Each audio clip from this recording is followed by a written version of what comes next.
Buah khuldi sampai sekarang masih menjadi misteri. Kira-kira buah ini seperti apa ya? Dan apa yang dimaksud dengan buah khuldi itu? Apakah itu benar-benar buah atau hanya kiasan? Nonton video ini hingga usai.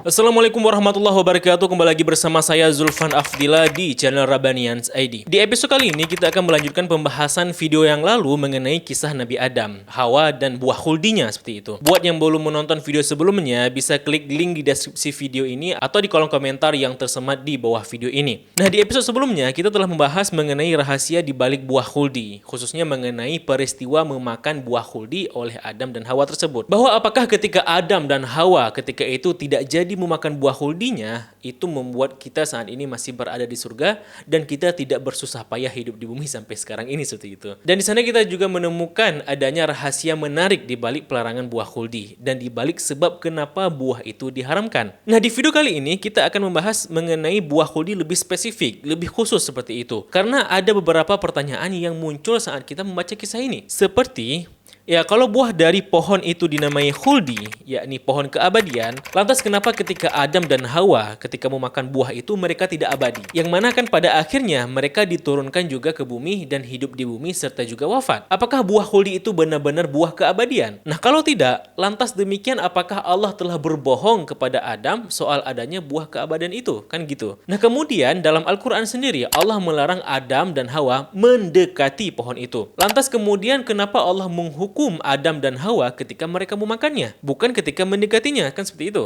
Lalu sebenarnya buah apakah khuldi itu? Nah, di video sebelumnya bahkan ada yang memberikan teori-teori aneh yang saya sendiri belum pernah mendengarnya di kolom komentar ya, mengenai kisah memakan buah khuldi itu. Misalkan jika ada yang mengatakan bahwa peristiwa memakan khuldi itu sebenarnya hanya kiasan saja untuk menjelaskan perbuatan hubungan seksual Adam dan Hawa, sehingga larangan buah khuldi itu secara kiasan merujuk larangan berhubungan dan sebagainya. Saya sendiri tidak tahu ya dari mana teori-teori dan tafsiran ini berasal. Kalau kita membaca buku terjemahan kitab Qasasul Anbiya yang ditulis oleh ulama Mu'tabar Ibnu Katsir, yang merupakan buku rujukan utama dan populer mengenai kisah-kisah para nabi dan juga para rasul berdasarkan riwayat-riwayat yang sahih. Nah, di buku ini saya tidak menemukan adanya ulama yang mu'tabar yang menafsirkan demikian, bahwa khuldi itu merupakan kiasan. Jadi dalam hal ini berdasarkan hemat saya gitu ya, berdasarkan bacaan saya tidak bisa membenarkan teori atau tafsiran yang satu ini, karena hal tersebut mungkin belum saya ketahui atau memang tidak ada ya. Nah, untuk menghindari tafsiran yang salah dari cerita nabi-nabi, khususnya Nabi Adam, saya sangat menyarankan teman-teman untuk membaca dan merujuk kitab ini,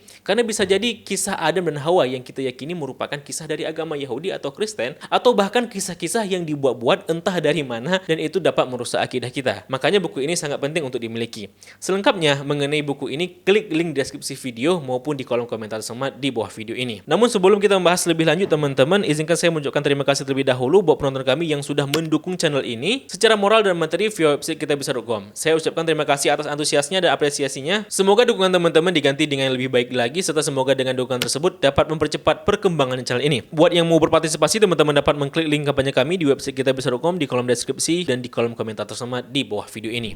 Nah, apakah Allah berbohong kepada Adam mengenai buah keabadian tersebut? Karena faktanya ketika Adam dan Hawa memakannya malah tidak membuat mereka abadi. Nah, jawabannya adalah tidak. Kenapa demikian? Karena teman-teman, nama khuldi itu bukanlah nama yang Allah berikan. Allah sama sekali tidak pernah menyebutkan nama khusus dari buah pohon itu, melainkan hanya menyebutkan hadhihi syajarah, yang artinya pohon ini ya. Buah apakah itu? Ya tidak ada yang tahu karena Allah tidak memberitahu. Sedangkan nama khuldi sendiri teman-teman itu diberikan oleh iblis, seperti yang berbunyi dalam Al-Quran surah Thaha ayat 120. Sehingga jelas jika nama buah itu adalah karangan iblis semata. Yang artinya nama asli buah itu sebenarnya bukan khuldi. Khuldi atau buah khuldi adalah nama yang dibuat-buat oleh iblis. Namun pertanyaan berikutnya begini. Dalam Al-Quran, surah Al-Baqarah ayat 31, kan Allah sudah mengajarkan kepada Adam segala nama. وَعَلَّمَ آدَمَ الْأَسْمَاءَ كُلَّهَا. Ibnu Katsir dan ulama tafsir menjelaskan bahwa Allah memang benar-benar mengajarkan Adam semua nama sampai barang-barang terkecil pun. Maka tentu termasuk nama asli dari buah khuldi itu. Nah, dengan demikian, maka tentu semestinya Adam mengetahui nama asli dari pohon yang dilarang oleh Allah itu. Dan tentu bukan khuldi ya, karena khuldi itu merupakan nama yang dibuat-buat oleh iblis. Nah, kalau semestinya Adam tahu nama asli dari buah itu, lantas kenapa pada akhirnya Adam juga dapat dibohongi oleh iblis? Kenapa bisa terpengaruh oleh iblis? Kenapa Adam bisa percaya jika nama buah itu adalah khuldi seperti itu yang disampaikan oleh iblis? Oke, ternyata teman-teman, khuldi itu bukan nama juga, melainkan hanya sebutan saja yang artinya keabadian. Buah khuldi berarti buah keabadian seperti itu. Sehingga ketika iblis merayu Adam, maka iblis mengatakan ini adalah buah keabadian. Oleh karenanya, khuldi itu bukan nama, tapi sebutan saja. Bisa jadi pohon ini merupakan seperti pohon-pohon biasa lainnya yang sudah dikenal oleh Adam dan banyak tumbuh di surga. Hanya saja, khusus pohon kayu yang satu ini itu dilarang seperti itu. Atau bisa jadi teman-teman, pohon yang dilarang itu memang satu jenis tumbuhan tertentu yang memang satu-satunya pohon yang tumbuh di surga. Dan Adam sendiri sudah mengenali itu tumbuhan apa. Namanya apa seperti itu. Ya, bisa jadi apel, mangga, buah tin, dan sebagainya. Yang mana tumbuhan itu satu-satunya tumbuhan yang tumbuh di surga. Nah, dalam kitab Qasasul Anbiya halaman ke-22 disebutkan bahwa para sahabat meriwayatkan bahwasanya orang Yahudi itu menganggap jika pohon atau tumbuhan yang dilarang itu adalah gandum. Kalau ditelusuri, ini merupakan pendapatnya Rabi Yehuda dan ini tertulis dalam Talmud Barakhot 40a dan Sanhedrin 70a. Nah, Mujahid juga berpendapat bahwa tumbuhan tersebut atau buah itu adalah at-tin, yaitu pohon buah tin. Ini juga riwayat Israiliyat dari orang Yahudi. Hal ini juga disetujui oleh Rabi Nehemia Hayun karena menurutnya dengan daun pohon tin lah Tuhan membuat pakaian untuk Adam dan Hawa. Di Eropa Barat, sejak era Renaissance teman-teman, para pelukis itu mengganti buah tin tersebut dengan buah apel sebagai buah terlarang itu. Oleh karenanya, maka kita tidak heran kenapa sampai saat ini banyak yang menggambarkan buah terlarang itu sebagai buah apel. Lalu buah apa sebenarnya itu?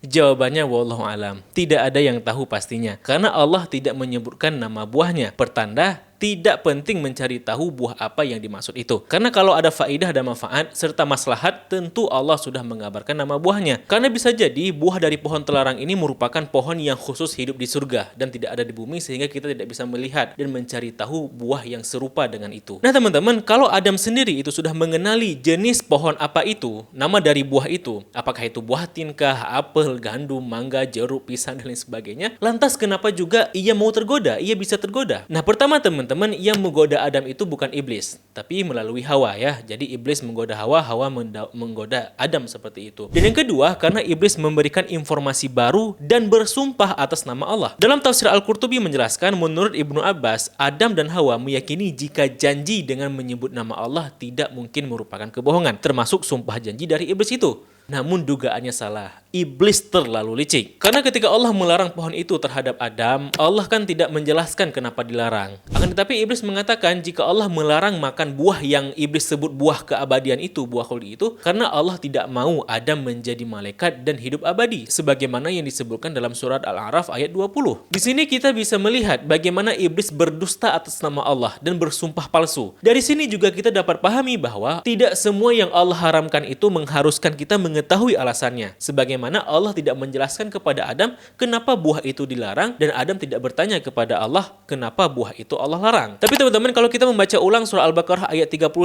disebutkan bahwa yang dilarang Allah itu bukan memakan buahnya, melainkan jangan mendekati pohonnya. Wala taqraba hadhihi syajarah. Lantas kenapa Adam dan Hawa itu dihukum Allah ketika mereka memakan buahnya, bukan ketika mendekati pohonnya? Nah, ini ada hikmah besar di sini teman-teman, bahwa melarang jalan atau potensi terjadinya keburukan itu lebih diutamakan dari melarang perbuatan buruknya secara langsung. Syekh Ahmad Mustafa Al-Maraghi dalam kitab tafsirnya Tafsir Al-Maraghi mengatakan, larangan untuk mendekati sesuatu itu lebih efektif daripada langsung melarang pada sesuatu itu atau to the point seperti itu. Karena larangan yang demikian akan membuat orang lebih menjauhi potensi-potensi yang membuatnya terjerumus dalam suatu kesalahan atau kemaksiatan. Contoh teman-teman, dalam Al-Quran Allah melarang mendekati perbuatan zina. Melarang mendekati, bukan melarang zinanya secara langsung. Karena seseorang itu disebut berzina kan ketika dia sudah melakukannya. Dan kalau sudah melakukannya, maka tidak ada gunanya lagi untuk melarangnya. Karena sudah kebablasan kan seperti itu, udah kejadian. Maka yang dilarang itu adalah potensi terjadinya zina. Dengan logika, jika mendekatinya mendekatinya saja dilarang, bagaimana lagi jika kejadian kan seperti itu. Contoh lain mengenai minum alkohol, misalnya minum minuman khamar seperti itu. Dalam agama lain mungkin mengatakan tidak apa-apa minum bir, anggur, vodka, soju dan sebagainya asalkan tidak mabuk. Karena yang dilarang itu bagi mereka adalah mabuknya, bukan meminumnya. Bagi mereka minum namun tidak mabuk itu nggak apa-apa, mungkin seperti itu. Nah, hal ini berbeda dalam agama Islam. Karena dalam Islam meminum sedikit saja walaupun tidak mabuk tetap dilarang. Dengan kaidah ma kathiruhu haramun faqaliluhu haramun. Apa yang banyaknya jadi haram, maka sedikitnya juga haram. Maka yang dilarang dalam Islam adalah jangan meminum atau jangan menyicipi anggur, bir, vodka, soju dan produk-produk khamar lainnya walaupun sedikit ya.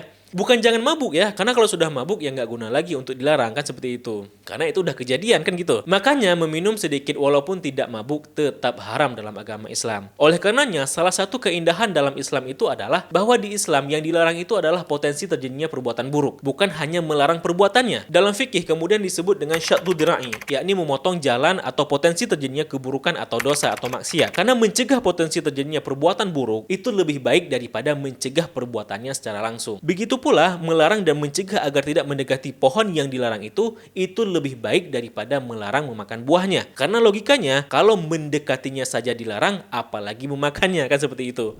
Nah, adapun mengenai tafsiran jika ada ustadz yang menjelaskan bahwa buah kuli itu merupakan kiasan untuk merujuk perbuatan intim, hal ini belum bisa saya verifikasi. Saya belum bisa menemukan ulama tafsir mana yang mengatakan demikian. Karena kalau kita membaca ayatnya, maka jelas jika pohon yang dimaksud adalah pohon secara harfiah, bukan pohon secara kiasan. Makanya iblis mengatakan jika memakannya, maka akan diangkat derajatnya menjadi malaikat dan abadi. Maka aneh jika peristiwa memakan buah khuldi itu dipahami sebagai hubungan kelamin ya. Karena gimana cerita berhubungan kelamin akan membuat mereka kekal dan mengangkat derajat mereka menjadi malaikat. Sedangkan malaikat sendiri tidak berhubungan badan. Kan seperti itu. Nah, ada juga yang mengatakan jika buah khuldi ini adalah buah pengetahuan. Nah, awas ya, hati-hati teman-teman. Ini merupakan cerita versi Kristen ya, bukan versi Islam. Jadi dalam agama Kristen yang dilarang itu buah pengetahuan. Yang mana kalau dimakan itu akan mati. Iblis mengatakan bahwa dengan memakan buahnya, maka mereka akan mengetahui mana baik dan mana jahat sebagai buah pengetahuan. Pengetahuan baik dan buruk seperti itu. Kemudian setelah mereka memakan buahnya dan melihat mereka telanjang, maka mereka bersembunyi di balik pepohonan. Kemudian Tuhan berseru kepada mereka, "Di mana engkau?" Mereka kemudian menjawab, "Jika mereka bersembunyi karena telanjang." Kemudian Tuhan bertanya, "Loh, dari mana kalian bisa tahu telanjang? Apakah kalian memakan buahnya?" Seru Tuhan seperti itu. Nah, dari sini kita pahami jika Adam dan istrinya sedari mulai itu telanjang. Namun mereka tidak tahu bahwa mereka itu telanjang. Namun kemudian setelah memakan buah pengetahuan, kemudian mereka mengetahui bahwa mereka telanjang, dan ketika itu mereka malu. Hanya saja di sini Tuhan tidak maha tahu, karena tidak tahu jika Adam dan istrinya itu telah memakan buahnya. Yang mana kemudian bertanya, apakah mereka telah memakan buahnya seperti itu ya. Kemudian Adam mengkambing hitamkan istrinya. Lalu Tuhan mengutuk istrinya berupa penderitaan ketika mengandung, penderitaan saat melahirkan, dan rasa birahi pada suaminya. Begitu pula Tuhan mengutuk Adam berupa kesusahan dalam mencari rezeki. Nah, karena mereka telah memakan buah pengetahuan, itu membuat manusia setara dengan Tuhan. Maka kemudian Tuhan mencegah agar Adam dan Hawa tidak memakan buah kehidupan yang membuat mereka bakal hidup kekal seperti Tuhan. Nah, ini adalah cerita versi Kristen. Kalau teman-teman pernah mendengar cerita yang seperti ini, maka dipastikan itu bukan kisah versi Islam. Karena cerita versi Islam yang dimakan itu bukan buah pengetahuan baik dan buruk. Karena ketika Allah melarang sesuatu kepada Adam, maka tentu manusia sudah dapat membedakan mana baik dan buruk. Di mana melanggar perintah dan larangan dari Allah itu adalah hal yang buruk. Sehingga untuk memperdaya mereka, iblis menggunakan usaha ekstra. Bahkan sampai bersumpah palsu kan seperti itu. Nah, kemudian juga dalam Islam, Allah itu maha tahu. Maka Allah tidak bertanya lagi apakah mereka memakan buahnya atau tidak. Karena Allah maha tahu. Serta Allah itu maha pengampun. Sehingga dalam Al-Quran diceritakan Adam bertobat dan Allah mengampuninya. Maka dalam Islam, mengandung, melahirkan, dan hasrat itu bukanlah kutukan bagi wanita. Wanita yang bersabar atas susahnya dalam kehamilannya, dalam Islam akan digantikan pahala dan apabila wafat akan diberikan pahala syahid. Dan Islam memuliakan orang yang kesusahan mencari nafkah dan memuliakan seorang ibu yang mengandung. Oleh karenanya teman-teman, jika teman-teman mendengar kisah Adam versi yang seperti ini, sudah dapat dipastikan itu bukan versi agama Islam. Oleh karenanya teman-teman sangat direkomendasikan untuk membaca buku ini. Kisah Para Nabi merupakan kitab terjemahan Qasasul Anbiya yang ditulis oleh Ibnu Katsir, merupakan kitab rujukan utama dan populer mengenai kisah-kisah para nabi berdasarkan riwayat-riwayat yang sahih. Dengan begitu kita akan terhindar dengan kisah-kisah yang di luar agama Islam, yang kisah-kisah yang bukan dari riwayat-riwayat sahih yang itu dapat mengganggu akidah kita sebagai seorang muslim. Selengkapnya mengenai buku ini, linknya terdapat di deskripsi video video di bawah video ini maupun di kolom komentar tersemat di bawah video ini juga. Bagaimana pendapat teman-teman? Tulis di kolom komentar. Kalau video ini memberikan banyak manfaat, mari dukung channel ini dengan klik tombol subscribe dan juga tombol loncengnya. Serta kalau channel ini layak didukung secara material, teman-teman dapat klik link kitabisa.com di kolom deskripsi maupun di kolom komentar tersemat. Terima kasih telah menyaksikan. Mohon maaf apabila ada kesilapan dan kesalahan. Sampai jumpa di episode berikutnya. Saya Zulfan Afdillah mohon undur diri. Billahi taufiq wal hidayah. Wassalamualaikum warahmatullahi wabarakatuh. Salam damai.